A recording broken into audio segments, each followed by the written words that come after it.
Morning, Corey.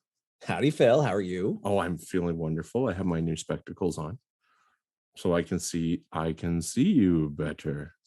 I preferred when you had the seeing eye dog come in to. I'm not blind, but the fuzzy without them. When I would look at a computer, I find that I'm becoming that old man squint. Like, Yes. you there? Oh, hi. That was me last night. I was Melissa and I were out with Jay and Erica. We had dinner and a Yeah. movie, and I may have partook too much drinkies at Three Brewers, so everything was in a soft focus for me.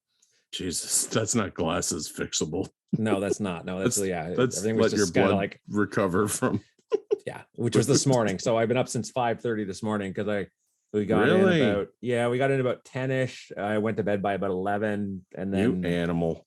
yeah, exactly. That's how we are. I was like, we played like a family game with the kids, and we do this thing. It's called what the hell is it called? Jackbox. I don't know if you played Jackbox. It's a lot of fun. Like 4 or 5 of them. It's 6, trivia. I think now they're on the Xbox, so the kids love it. And like around 10 o'clock, I'm like, all right, this is the last one for me. And they're all looking at me like, you're so old. You're just an old man. But I'll be up at 6, mofos. Tell you what, I'll wake you up then. Like, blink. Yeah, you guys are gonna sleep till like 11 or 12, and I'm like, my mom does that.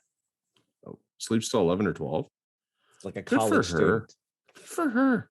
Fuck that. That's awesome. I wish I could. Like a good sleep in for me is like 8 o'clock. Like then I feel, oh, you're such a rebel. And you're wasting the day. That's what I feel like when I snooze till 8. I'm like, I feel like I'm wasting the entire day. Well, I'm up at 5, like at least 2 days a week. So, like with Jack's for swimming. So, I'm kind of like, even on the days that I'm not having to wake up that early, I'm like, blink. Oh no, damn it. All right. Speaking of eye opening, what are we doing? What's we're doing? We're going back to West Virginia for the Flatwoods Monster. Or the Braxton County Monster, or the Green Monster. I don't know what you want to call it. But we're Tony Braxton. Not Tony Braxton. Not in her heyday. That's right. All right, well, let's get to it.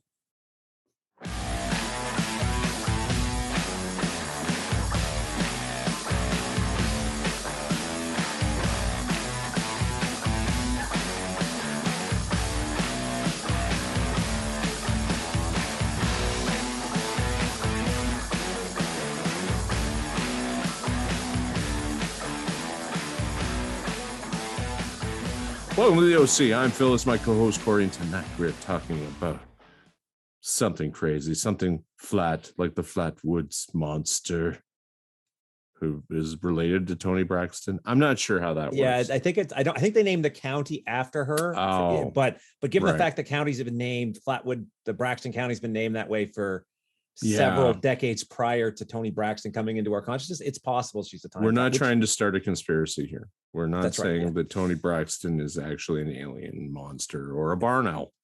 We're just saying. Or that Braxton County was named after her. We're just saying that it's coincidence. It's total coincidence. So this was what, it was interesting. I enjoyed it. I found that I don't even want to ruin it. I don't want to ruin it. I don't want to ruin it. That's mighty white of you, Phil. Not. Oh, thank you. I just, white privilege. Here we come. But yeah, no. I'll let you kind of do a synopsis because it's a single incident. Okay, this is where things get a little hazy. So, Okay, for those who don't know, first off, West Virginia is lousy with cryptids and aliens. Apparently, I have never heard of any area in the United States with more of those things. I don't know if it's hooch they're drinking, the water, or something in the hillbillies in the water. Yeah, who knows? And banjos. So many banjos. So last time we covered the Mothman, right? Who was not a Mothman, who, by the way, was a cryptid. This time we're talking about the Flatwoods Monster, which is, or is it not a cryptid and is an alien? Apparently, maybe. Who knows? There's strong opinions on both sides. Just like flat Earth. Flat Earth. Very so much. In this case, September 12th, 1952, a bunch of kids were out playing, good old sports in the schoolyard, They saw something streak across the sky and basically land and or crash into a nearby farm.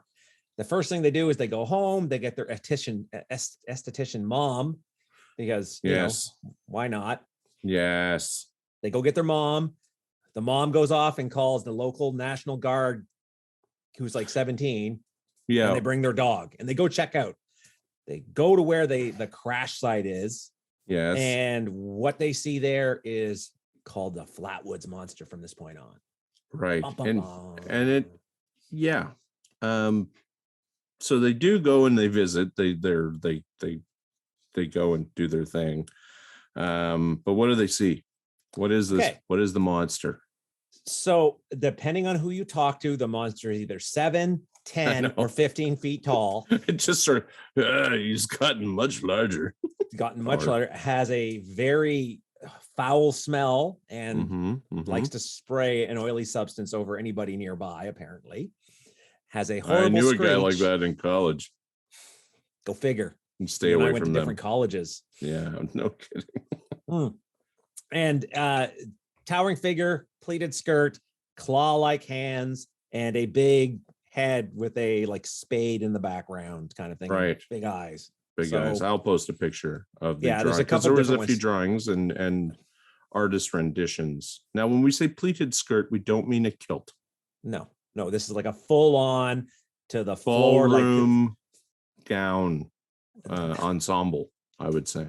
The Braxton County Monster showed up to dance, and nobody would dance with them. Do you want? I think it was the claws. I think there was the claws. Could be the screech. Could be the foul smell. Could be the oil spraying all over the place.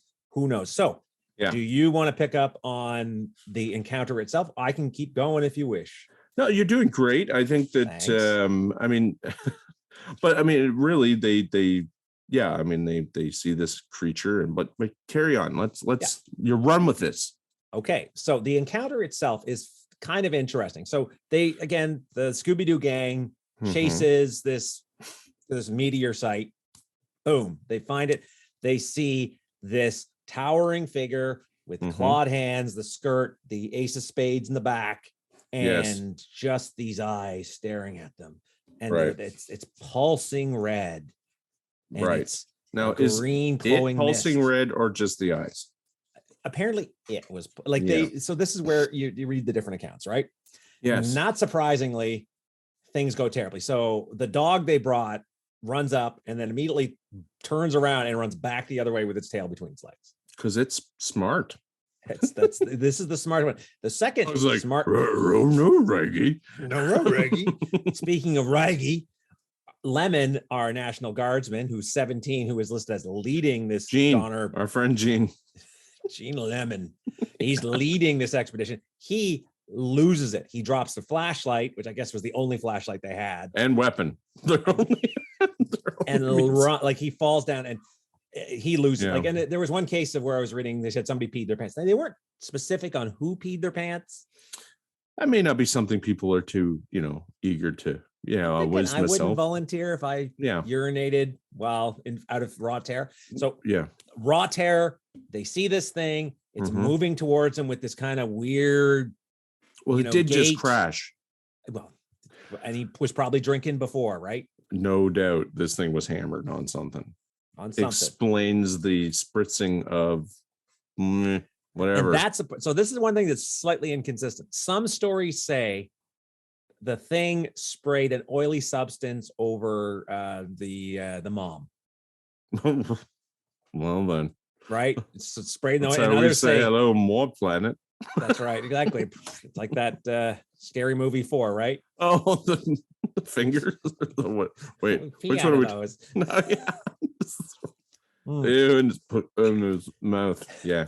So they all run. They essentially run. They say no. They go tell someone they trust. Nobody believes them.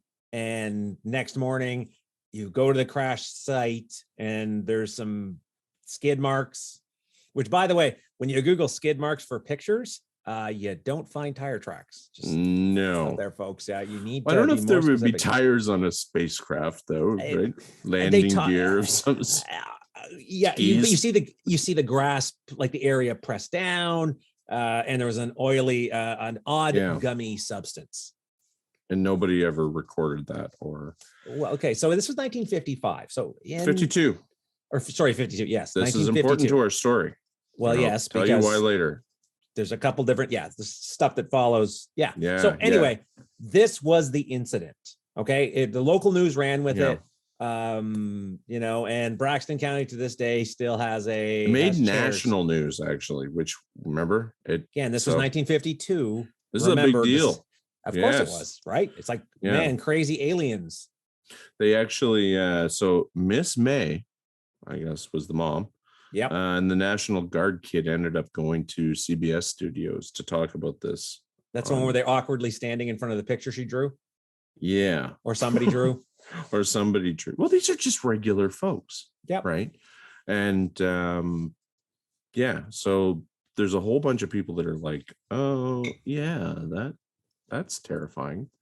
But did the military show up? Anybody show up?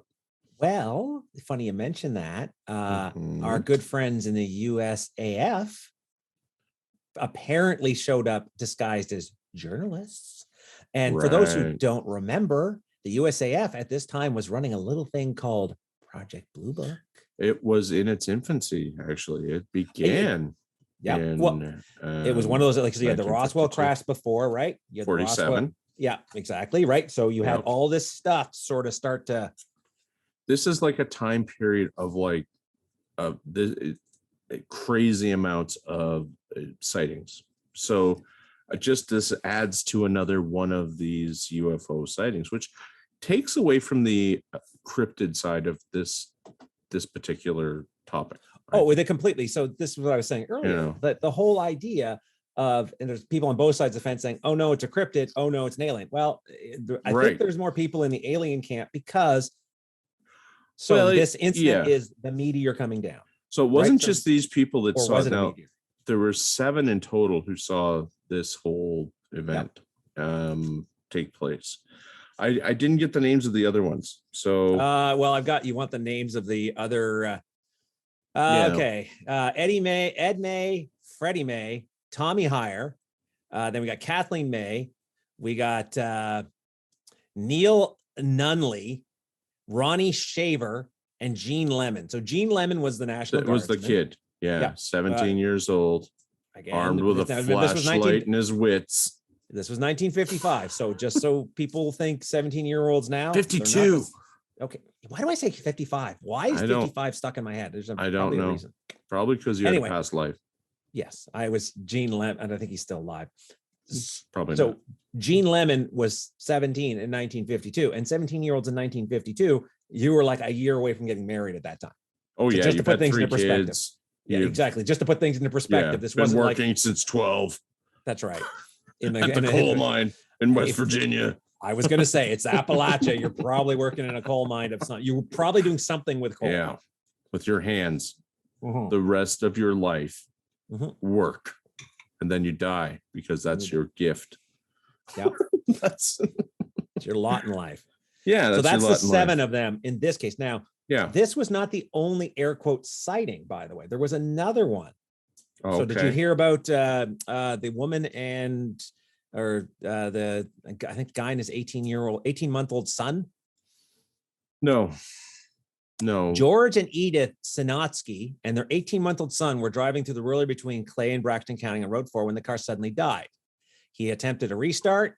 It was nighttime. The road was deserted. While the Sinatskys were trying to decide what to do. I mean, do you keep sticking with the car? Because remember, this was prior cell phone, folks. Yeah, I got a baby. Like, you're on the highway in the middle of nowhere. I mean, you could wait for somebody to come or start your walk-ins, I guess. Yeah. We're deciding a foul, sulfurous smell filled the air, and their baby began to cry. A strange, bright light filled the darkness, and the couple witnessed a 10-foot tall creature hovering in front of the car. Yeah. Did it steal the car? It did nothing. So it was. It says the description is similar to what the original sighting, except the monster was not wearing what it was presumed, its spade-shaped hood. Instead, the head was reportedly reptilian and bony. Oh, okay. The creature dragged its lizard-like hand across the hood of the car before drifting away into the woods. After the monster was gone, the car started. They were able to get the car started. And this was the day after the Flatwoods Mounter. Oh, that's interesting. Yeah. So this is the other. Yeah. He would go on and give his account for Mail magazine. I didn't realize there was apparently this is where 1955. That's where it's coming from. So they were seen again in 1955. No. The guy who was involved in the second sighting. Oh, reported it. Would later give his account for Mail magazine in 1955. Mail magazine. Right. Just not for ladies. Only men. That's right. That's exactly. That's right. Yes. Yeah. As I get older, those kind of magazines, I call them the Home Depot flyer, the Canadian Tire flyer. I get very excited. What's on sale? I know. And it's stuff you're like, oh man, that tool. I don't know what I could do with it, but I will never use that, but it's got to add to my collection. Yeah. Got to add it to my garage. It's like Pokemon. Yeah. So, and there was another one with a Audrey Harper. Oh, okay. It was so she had to seen it before. So, or something similar. So this is where the thing. So the second encounter, the Sinatsky encounter happened the day after. Right. The Flatwood Monster with the crash. The Audrey Harper happened before. Right. And I think at this point, people have so they've, Roswell made a lot of news. And then the government kiboshed that because we did it. Like and subscribe. We did an episode on Roswell. If you're interested, hit that, smash that subscribe button, as people say. Smash it. Just pop that thing. Like us.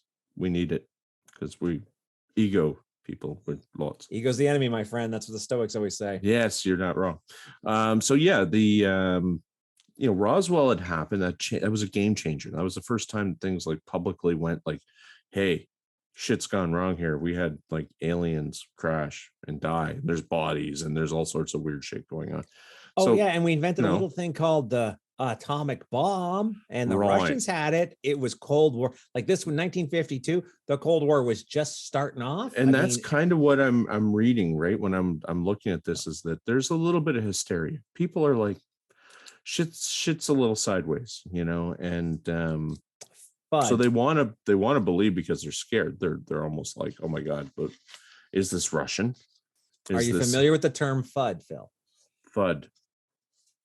Fear, maybe uncertainty and doubt. FUD. So this is a perfect, this whole, like you said, right? The Ruskies are God knows what they're doing. So some of the articles were like, oh, this is a Russian, spy plane or this is right. So some of the account, when people are trying to explain this away, and then there's the other ones who will tell us the explanation, the official explanation based on the Air Force.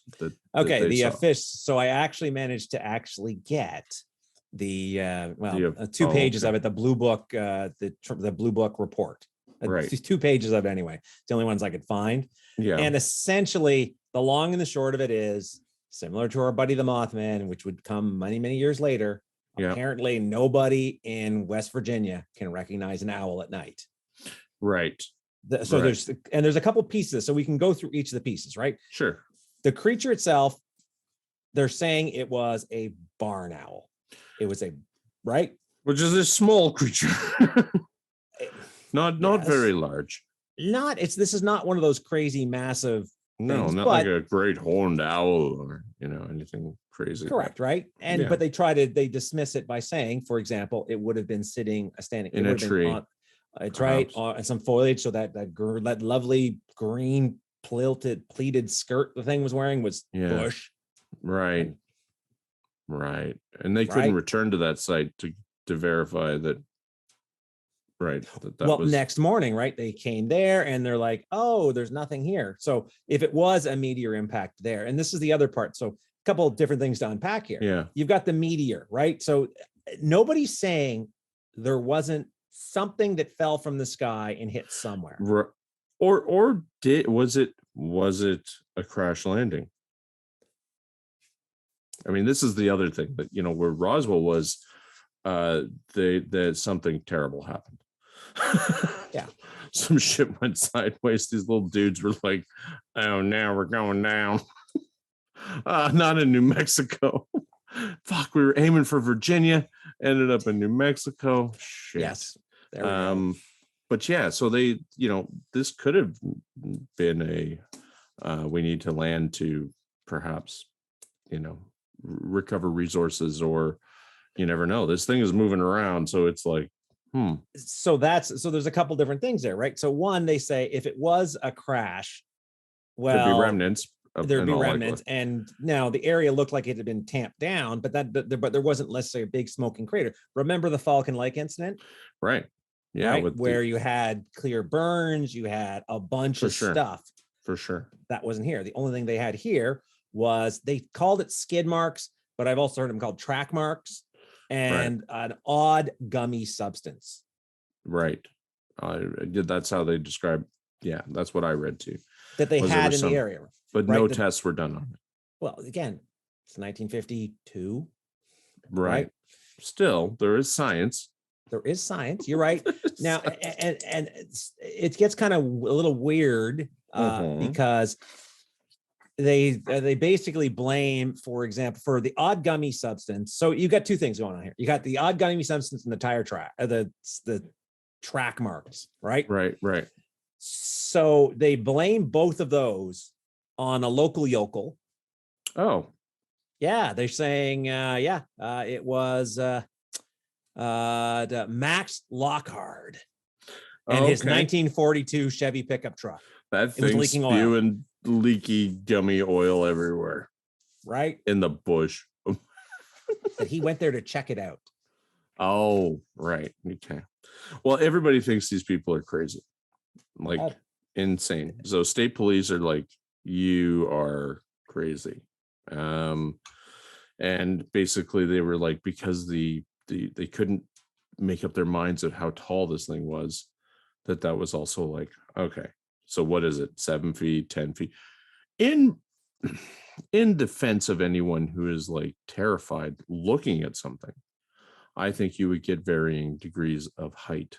You see this all the time in like, say, a robbery, a store robbery. There's a reason why they put those things. Now, if they had one of those in the background, you could tell how tall the owl was. Right. Or if there's a point of reference. But what happens is people, like, everyone sees things a little bit differently when they are in. And don't forget this too. This is other important. Let's see if this, I'm just gonna see if this picks up. I'm gonna just give me a second here.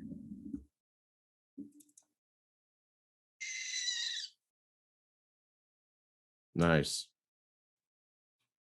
Yeah. So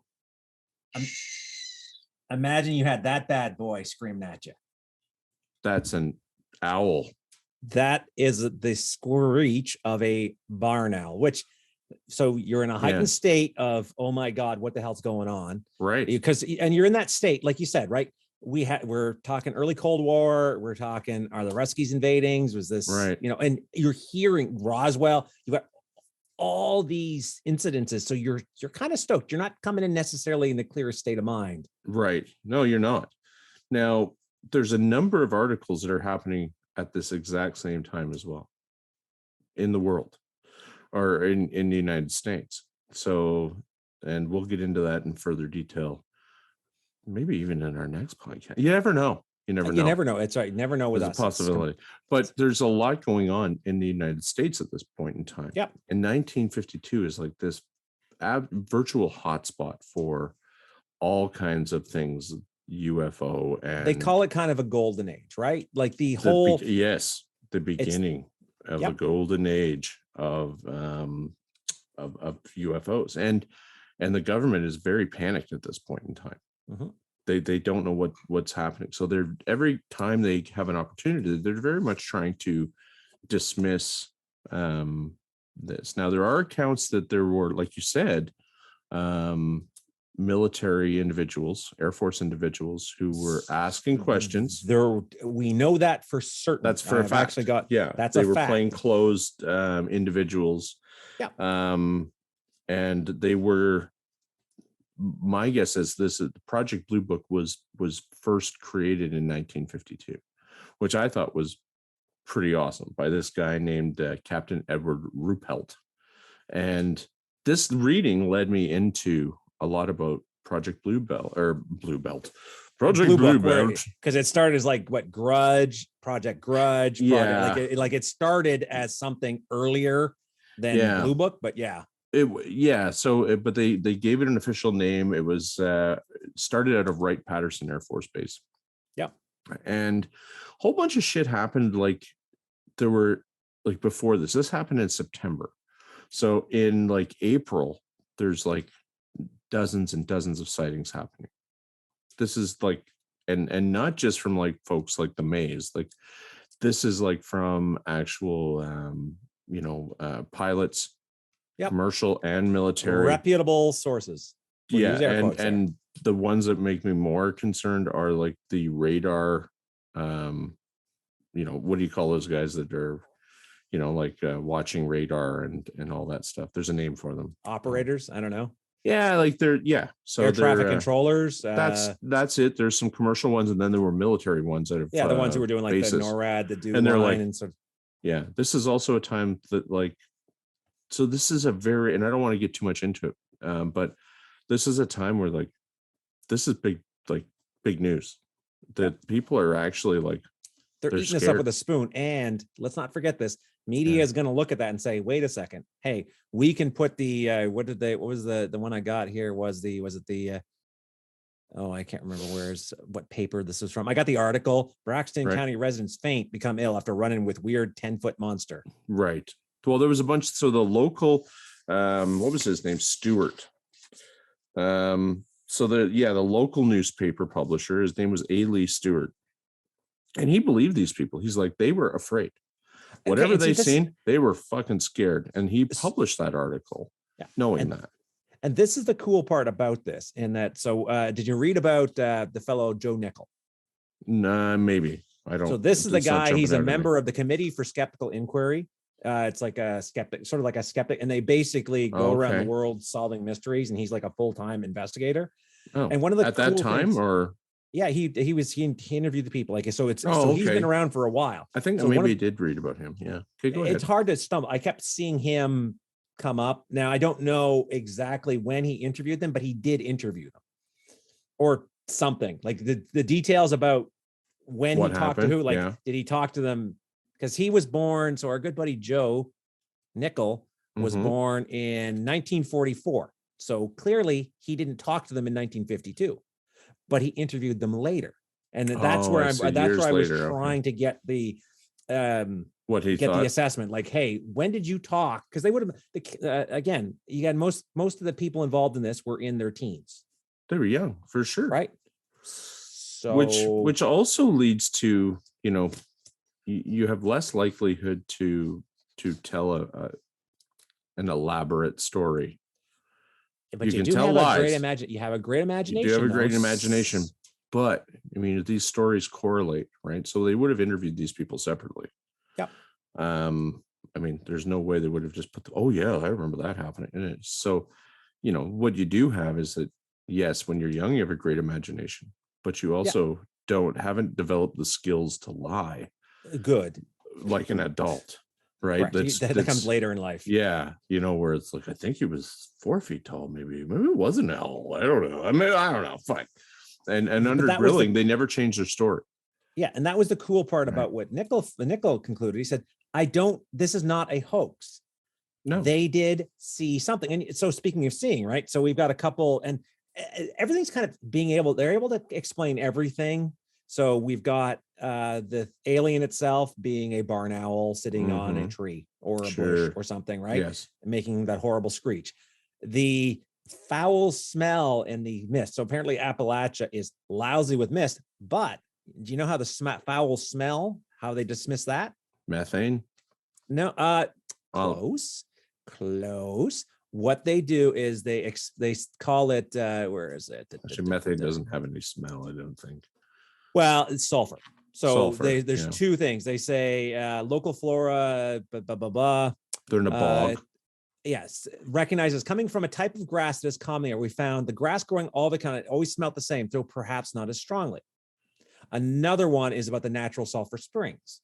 So they say that this is where this because that's one thing they comment in their story. Oh, it was a horrible mist, a dark mist. It was pulsing red, and pulsing red. they talk about the airplane light, like not airplane lights, airport light, like there's beacons set up to warn planes not to hit mountains. Apparently there were some of those nearby. Oh, okay. Right. So that's why it had a red ominous glow to the area, I guess. I you know, this is the individual's property, right? This is where they So you this is the, I think it was the Fisher farm. It's a farm. Is the Fisher farm? Is that well, they walked to where it was. So they didn't drive. That's right. Exactly. Yeah. So you know, I hate when, you know, it's like your home. Sure, I can walk in and I go, that's your living room. That's but you know your home better than anyone else. True. Right. If things are out of place or you saw something in your house, I may see something and go, oh, what the fuck? But you're like, yeah, that I know that's, you know, that's my crazy, you know, dead aunt who's hangs out. But what I'm getting at is that, you know, you're trying to tell me that they don't know their own area and what it smells like. Okay, and this is where the they other live, part, right? So lives. this is what they've said about not being able to recognize a barn owl, or that you live in the sticks near farms and you can't distinguish a barn owl from a 10-foot tall. Well, let's just go in the middle and say 10 feet. With a flashlight. So FYI, you have a flashlight. With the flashlight. Now, there is the idea, like you've seen it when you shine an animal, their eyes reflect. But it's like, if I'm shining a flashlight on you. But not quite like that. No. Like not where I'm like, oh my. Like you have light on them. We grew up in the sticks too. Mm-hmm. Yeah. You know, and their eyes usually reflect. You know, that's normal. But I hate when people try and dismiss things to the point of being blatantly fucking insulting. Well, it keeps going, right? So they say, for example, like the tire tracks, the skid mark. So the whole oily substance and track marks, they say it was the dude in his pickup truck. It was him. Yeah. He was the one that did it. And whereas you got the other side that says, well, okay, if something landed and was taken away, right? This is because this meteor that came down was tracked across, I believe, like 3 states. It was. They said it was tracked. Yep. Yeah, they said it was. Where was it? Over Baltimore at 7 p.m. with a trajectory towards West Virginia, Maryland, Pennsylvania, and West Virginia. So interesting fact about tracked. You don't track meteors that are coming into the atmosphere. Why? One, they're either too small or they're too fast or a combination of both, right? So to say that that's a meteor and we actually, you know, saw it, tracked it, that doesn't make any sense, right? But I mean, back in 1952, sure, that makes total sense. We can track anything, but we know it for a fact. Radar is not able to track things that are moving. And this is where it's speeds. The reporting, right? So they say, oh, you know, based on the trajectory, it's like, okay, well, so somebody in, for example, Maryland saw something streaking across the sky going at a certain angle. Well, clearly that's what hit West Virginia, right? Yeah. And technology was at a point, right? So this leads me back to 1952. So some of these actual reports from interceptor pilots, like these are fighter pilot guys. These planes, and even in 1952, are still fucking hauling ass. You know, they're still able to do Mach at some point. Like, you know, they're not doing like the supersonic speeds that, you know, but the radar hasn't changed since 52 in a lot of regards. So there were cases where these little blips would show up on a radar. And the you know, like the pilots are like, oh, I see something ahead of me. And then it would move approximately 7,000 miles per hour to another spot. Yes. And wait. And it's the way they move. So one of the things you hear about a lot of these claims is it's the way the thing would move. They're like, wait a second. Yes. So for those who are unaware, jets have jet engines and they go this way and you turn, but you're still obeying the rules of physics. Right. So you can't go off and make sharp right angle turns and moving, turn on a dime. Speed of sound. Yeah. So right. But these things do, and it's legit. And now, with that said, when we talked about this with Roswell, Is this something that's a new technology that, has been experimented on? We don't know that this is for sure an alien thing, but No. That does sound certainly like, okay, if we look at this rationally now with the modern day, not a lot has changed since 52 in terms of radar technology. I mean, it must have gotten better, but it's still but it's still a similar, it's a beacon that's sent out and it bounces, it comes back. I mean, that is radar, right? And it's a sound, it's a, like a bat. Radio waves. Yeah, it's yeah. So that's how we notice this. Now there's reports where things actually move straight up. Yeah. Straight up out of our atmosphere, out of radar completely. And you have to go, what the fuck? But I don't want to get into that. But what I'm trying to say is that the dismissing of these reports and these people is often kind of ridiculous, right? It's like a no effort sort of thing. Oh, well, that was Buddy's truck down the road. Well, there's a quick way to tell if it was Buddy's truck down the road, and that's with a microscope and is that oil or what is that substance? Conveniently, by the time one of the investigators got there a week later, it had rained and it was not available. Like there was nothing there. Conveniently, right? Right, and this is the idea. So the concept of government cover, right? That something was there. Now, funny enough, our Scooby-Doo gang never reported seeing an alien craft. That's the other thing. Yeah, I was soiling themselves and seeing the monster. Yeah, and running away.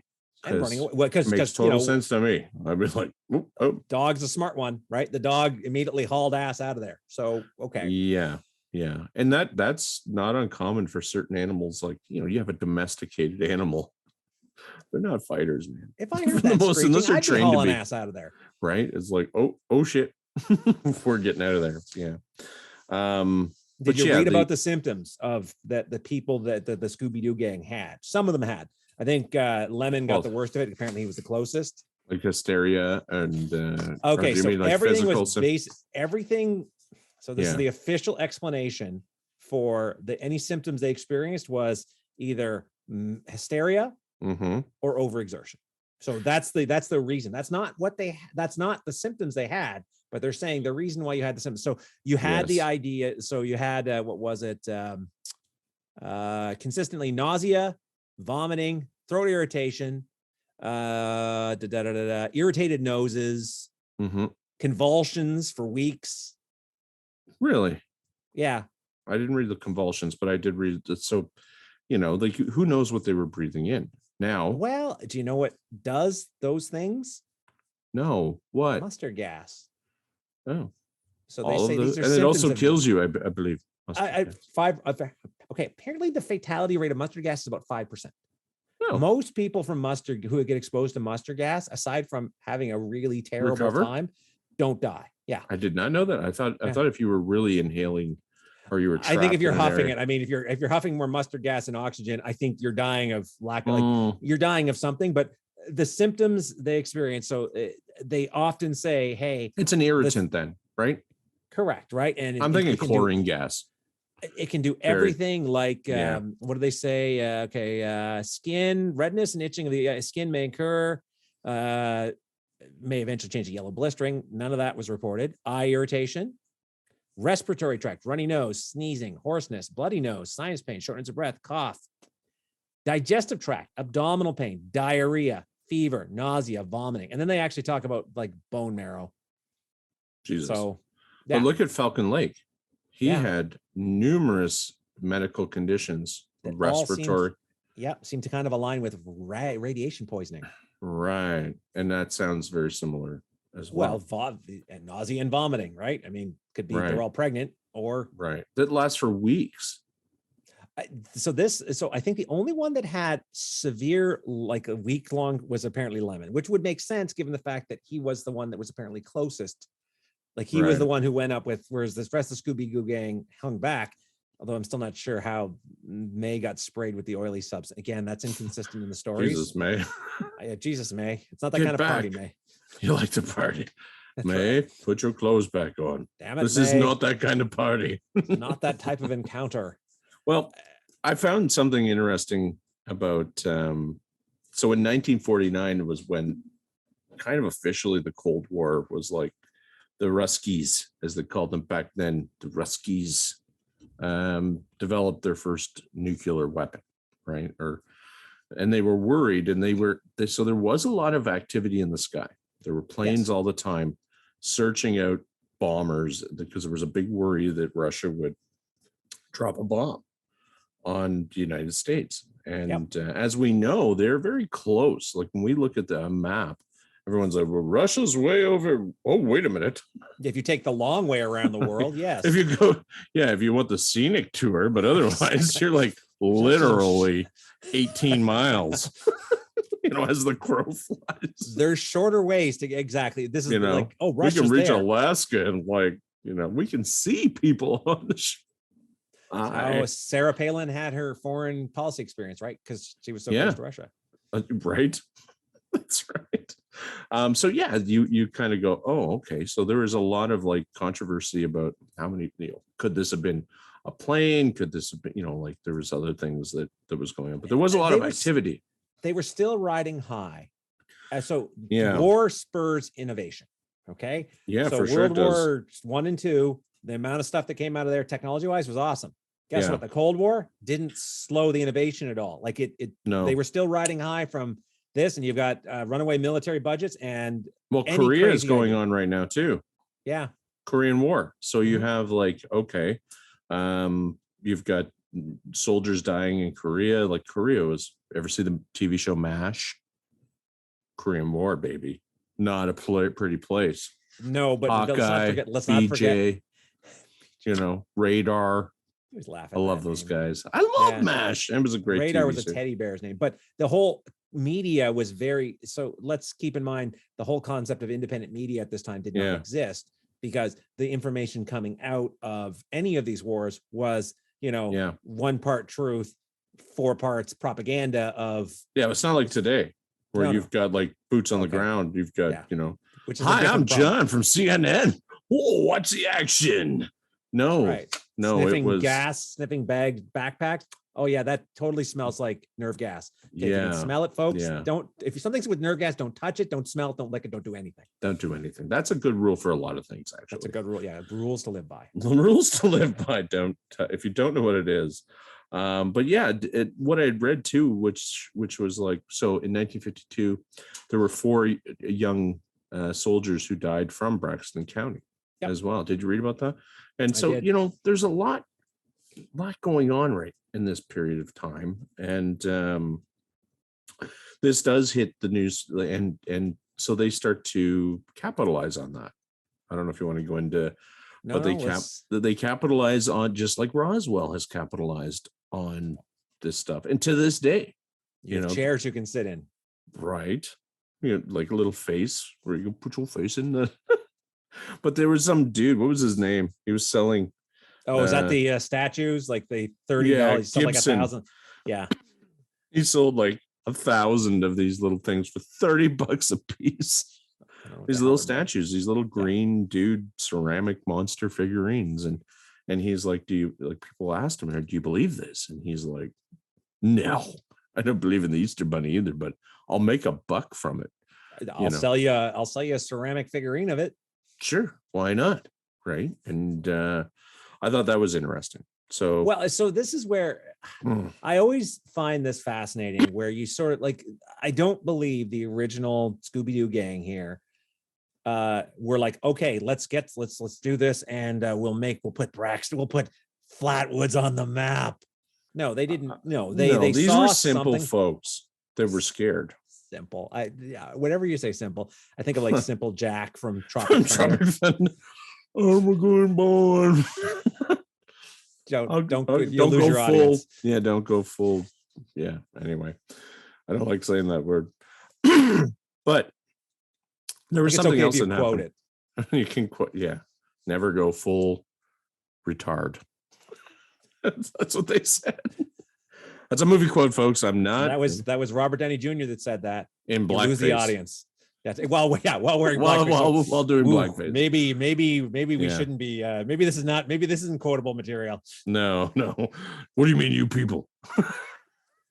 then the black guy's like, people? What do you mean, you people? Like, they're trying to keep us down. I got to bring that. I'll have to bring that for the weekend. I just watch. Yeah, it's a great movie. I could watch that over and over again. It's such a good movie. But anyway, I digress. But so this is 1952. There's so much going on in 1952. Julius and Ethel Rosenberg. Did you read about these two? These were the people that were the spies with the basically the reason why the Ruskies got the bombs, nuclear bombs. Thanks. So yeah, they were selling the government secrets to our mortal and not ours. We're Canadian. Well, technically, we were part of the West. I mean, we're pretty sure if we had to say what team we're playing on. We've got the Stars and Stripes. Oh, we're Team USA for sure. Yeah. There was a line being clearly drawn. Welcome to the state of Canada. Yeah. When shit goes sideways. Yeah. No, we'll jump ship for sure. But yeah, there's so much going on in the communist, era and McCarthyism. Don't forget McCarthyism. Oh yes, Joseph Joey boy. Joey McCarthy, Wisconsin. Yeah, that guy. But just fear mongering, and can you imagine? Because we don't know anything. It'd be like if we know so much more now about everything, not just like stuff. We know about the world. We know about science, and it's taught to our children. These are people that would have likely you think back 1952 in the 50s. Like this would be like your father would have been born or a young man, right? Like how old would your dad have been in the 50s? When was he born? He was 1950, I believe. So right, he was a child. He was a baby. Yeah. And think about how your dad was raised. Yeah. That's hard living, man. Mm-hmm. And these are people that are like, they got to work. They got to get up every single day and do fucking shit that like we can't even fathom. So they're not the type of people to like talk shit about anything. Particularly something that sounds ridiculous. That scared the fuck out of them. And then they went for help. And guess what happened? They got ridiculed. I don't know how much ridicule there was, but they were certainly dismissed, right? They were dismissed they were made fun of by the state troopers. I'm pretty sure. Oh, sure. They were certainly dismissed though. They're like, you're calling us for this. It's like, okay. All right. Go back to sleeping in my car and looking for speeders. Getting the real work of policing done. Behind a giant billboard. Yes, like Smokey and the Bandit. Like Smokey and the Bandit. I mean, I remember every movie, a cop hiding behind a billboard for some reason. Because it's flat roads. You look in the States, it just keeps going. And unless you're hiding behind that billboard. Yeah, man. Like you think you'd slow down going by Back to the Future even. Hid the DeLorean behind a billboard. Who would have thought about it? Like, it's craziness. Maybe it was the DeLorean. Maybe that's the root cause. Maybe it was. I don't know. But so there was lots going on, like we talked about. What do you think it was? I mean, like, really? So I going through. So I'm not going to say it's been debunked. Far from it. But the explanation they've got for some of the stuff makes sense until, like you said, you're telling me they weren't aware there was stinky grass in the area. You live there. They don't know what about. Now, again, we don't exactly know all.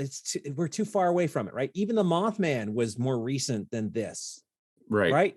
Yeah, you're not wrong. You're not wrong. So that's the thing. I do think the idea of, our friend, the owl, barn owl. Okay, sure. I mean, people see stuff. We've all seen shapes and that in the darkness. And if you're, like you said, you're keyed up at this point. For sure. You've got the Ruskies have the bomb. You're seeing new planes. Sci-fi is becoming more of a thing. Orson Welles does his thing. Like there's all this stuff coming at, or War of the Worlds. When was that? Was that 40s? I don't know. Okay. We'll have to Google it. I'll put it up here. Yeah. War of the Worlds. But you have all this stuff. I think it was the 50s. I don't think anybody lied what they saw. I don't think they know what they saw. I agree 100%. I'm not saying that, but the drawing is pretty accurate in terms of like they all went. That's what that fucking thing was.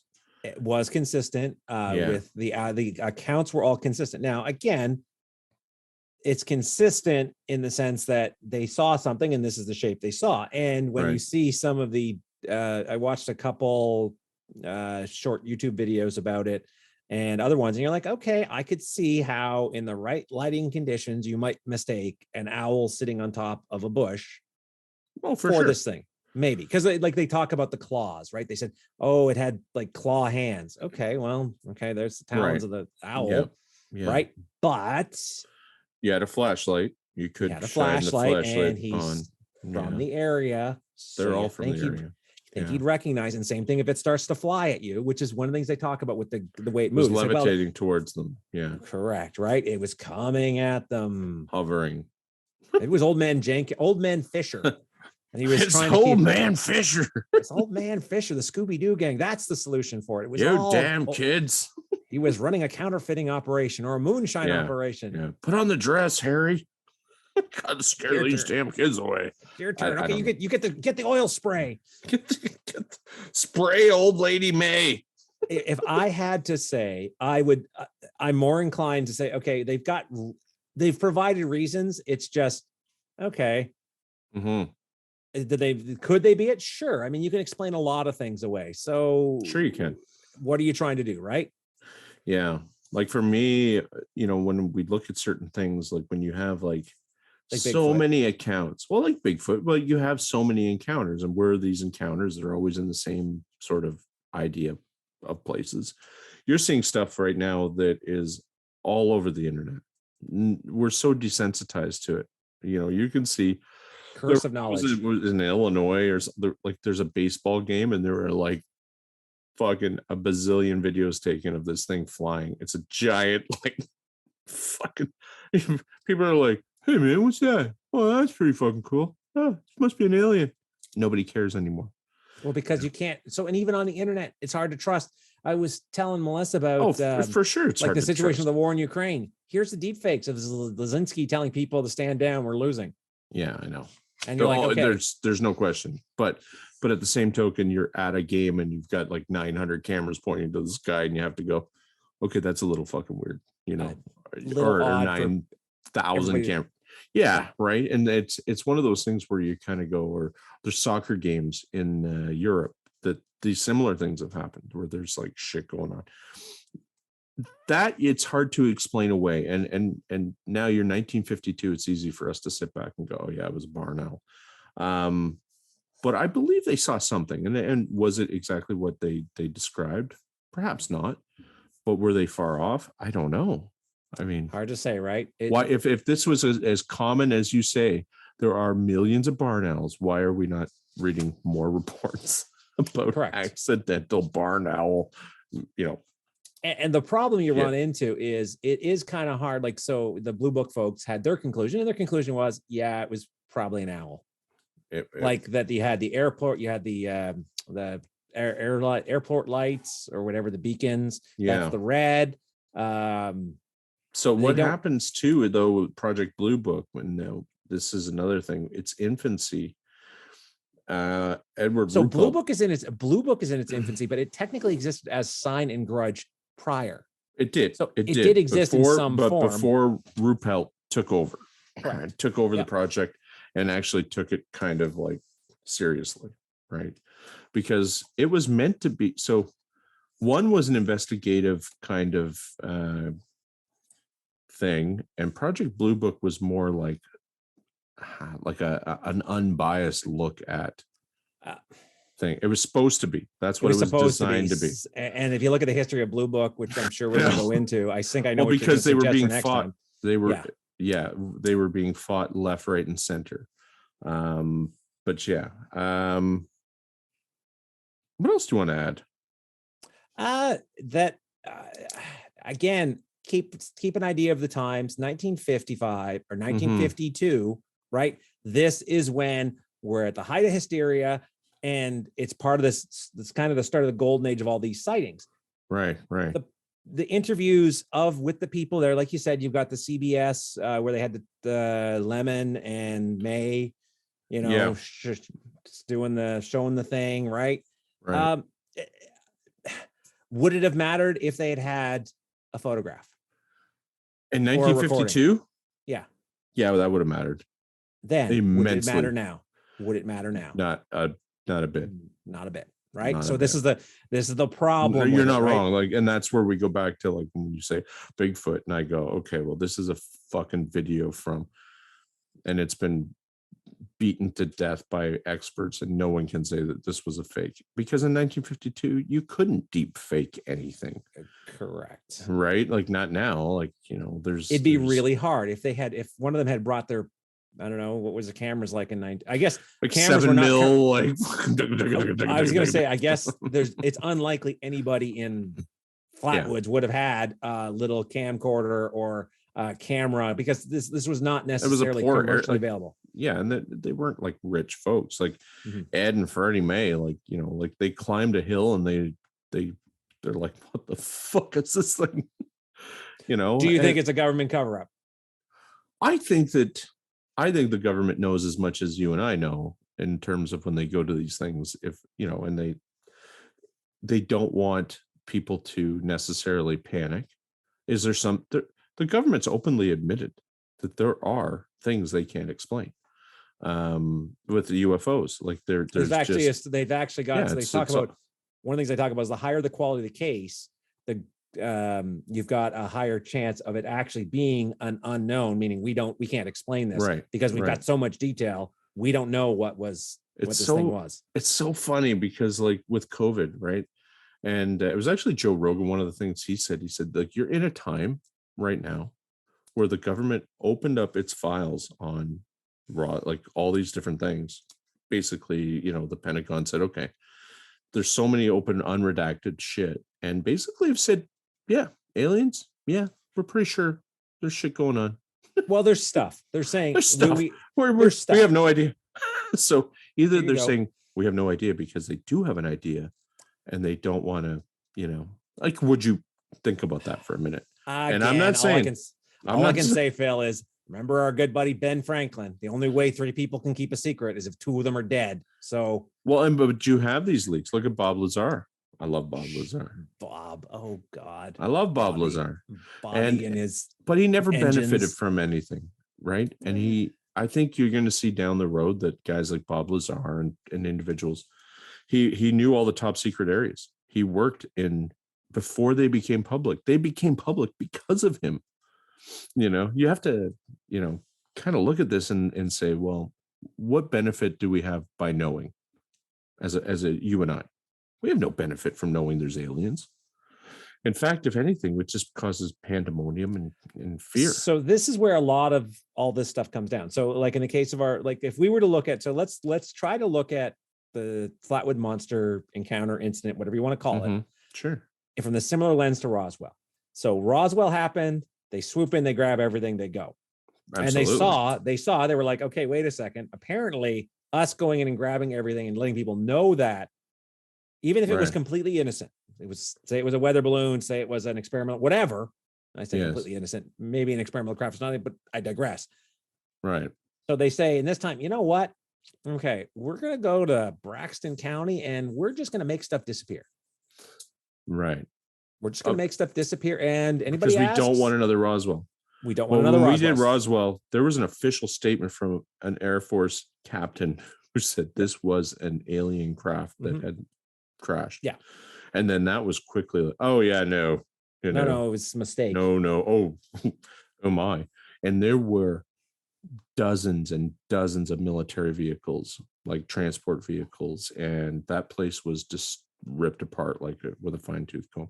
And that leads you to go, okay, well, if it's a weather balloon, then why are we putting that kind of effort into a weather balloon? Are we putting that kind of effort? Now, there's the counterpoint to that is they didn't know what they had, and I read one thing about, and say I love this. I can say I read one thing. It's the internet. I can read. If I didn't find something to read, I could write it down and then I could read it back to myself. For sure. The idea that with the Flatwoods, they're like, okay, you know what? We don't know. Maybe they don't know what it is, but they're like, we're going to make sure we get it all. Just go there, get it. So, because they talk about the area being tamped down, right? Well, if you had a bunch of people there cleaning up stuff, I would do it. Absolutely. I think that, you have simple folk. They're just hardworking individuals. Simple folk. You keep, again, I always laugh whenever you say those words. They're just simple folk. Well, I'm simple folk.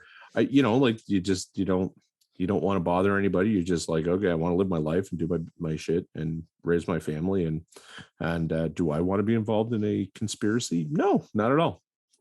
And that's what I kind of mean by simple folk. But it just doesn't make sense to me that this many people saw something. They saw something. That's the nice thing about this is it's consistent. Yes. Nobody is saying they didn't see something. And what they said they saw is fairly consistent across the accounts that they've given. I mean, yes. And when we're talking Scooby-Doo gang, we're not talking about the Skorskis or the Harper sightings, the day before, the day after sort of thing. We're talking the Scooby-Doo gang is fairly consistent. And I don't think they sat down and said, okay, let's get our story straight, kids. Yeah. Well, this is so Men in Black. This is kind of where some of the terminology came from this guy Barker, right? Gray Barker. Mm-hmm. He investigated and, he became like a UFO guy. So this is the problem when you start hearing people who did the investigation and they become, particularly I guess it's easier to understand, to trust them if they say, no, this wasn't real. Again, when I say it's not real, the Joe Nickel guy said they saw something, but here's the explanations for it. Right. But when you hear like the Barker guy, I think he became like, he didn't. He dove in. He dove in like head first. Like, well, when he just talks about like the two Air Force guys, investigators, pretending to be, and they were dressed in their black suits, right? So you got to go. But then there's like people saying that, that Barker didn't believe. He just wanted to be able to write a book and, make some money off this and whatever. Does that sound like our buddy Ed Warren? A little bit, right? Make it sexy. So. Yeah, so drop the parts that don't work. And this is a tiny little community. There's like 300 people in this town. I'm pretty sure at this time. Yeah, so I've got recent thing for our good friend of Flatwoods for the population, but what's the recent? It's probably less. 277 as of the 210 census. Oh, okay. So it was 300 at that time. It was in its heyday. It was in its heyday. the heyday of yes. But do you want to recap? Yeah, sure. Let's do the recap. So, unless there's something you want to add, I mean, I think we've done this one to death. So this is another case of where it's like, here's the fact. Like, check the notes, folks. I got all my stuff there. You go through it yourselves. Anyway, so recap. Sure. September 12th, 1952. Yes, good. A UFO, maybe a meteor, but it was definitely an unidentified flying or falling object. Was seen in Flatwoods, West Virginia. Right. One of the most haunted, cryptid, alien-infested areas of the United States. Yes. The Scooby-Doo gang, consisting of 7 people, so 2 quasi-adult, 1 adult, 1 National Guardsman who was a teen, and a bunch of kids. Yeah. And a dog. See a 10-foot or a 7-foot or a 15-foot monster with the ace of spades back in its head, big eyes, claws, flew at them, spraying oil. Ooh, stinky smell. They run. Somebody soils themselves. They never tell us who. Damn it. They're kind of dismissed in the sense of as it's hysteria. Some have suffered longer term symptoms from the exposure, but really in a couple of weeks, they're all back to kind of normal, except for the craziness of this incident being reported and run at a national level. Yeah, that's, and I think they saw something. That's just me. I agree. They saw something. The question is, what did they see? And for the record, I don't believe it was a barn owl. I think that's the go-to. I'm like picking a side on this one. I'm with the maze. It's like the swamp gas, right? They say it was swamp gas. Swamp gas did it. Damn it, again, the barn owl, because the barn owl, they believe, so skeptics or whatever you want to call them, basically say it was a barn owl like the Mothman, but this was before the Mothman. So the barn owl was pretending to be aliens and then decided it was pretend to be a cryptid, I guess. I don't know. Or a crane. Maybe it was a crane like the Mothman. Who knows? We can just, The thing about the Mothman was, though, that there was no, the sighting, it's very different. You know, when you read the Mothman story, like we just did, it reads like a cryptid. And then you have this where it reads like, oh, this is okay. This is something else. But it sounds like aliens, right? Which again is the whole idea why you're not going to necessarily see this classified as a cryptid. It's because aliens aren't classified as cryptids. They're classified as aliens. And this is a close encounter of the third kind, I guess. For sure. Which leads us into next week's topic, which I don't know if you can guess yet or not. I'm pretty sure is it about Lemon's dog? Or maybe it's May's dog. I can't remember. Oh, you ruined it. Oh, damn it. I thought we were going to say that was the alien. It was like The Thing with Kurt Russell. Right? Yeah. Or the little dog in Men in Black. Yeah. Hey, buddy. No, Project Blue Book. I want to do, and not just Project Blue Book, because it is an enormous topic. I'd like to do Project Blue Book in reference to 1952. Okay. So mostly 1952, the kind of the birth, a little bit of the backstory of Project Blue Book. I've never actually, I mean, there's a lot to Project Blue Book. Yeah, I think I remember touching on it when we talked about you said you wanted to do it. Area 51 and Alien. We touched on them. Yes. But it's and same thing, like, because again, Falcon Lake. So it's nice to focus and do a deep dive on Project Blue Book. Well, we can't do this one and not, because I mean, it's the year. And when I started to just go UFO sightings 1952, oh my Lord. Yeah. Like this is like nothing else like it other than Roswell in 1947. 1952 is just like something happened. And I'll be looking forward to kind of reading a little bit more about that. All right. You want to wrap up? Is there anything else to add?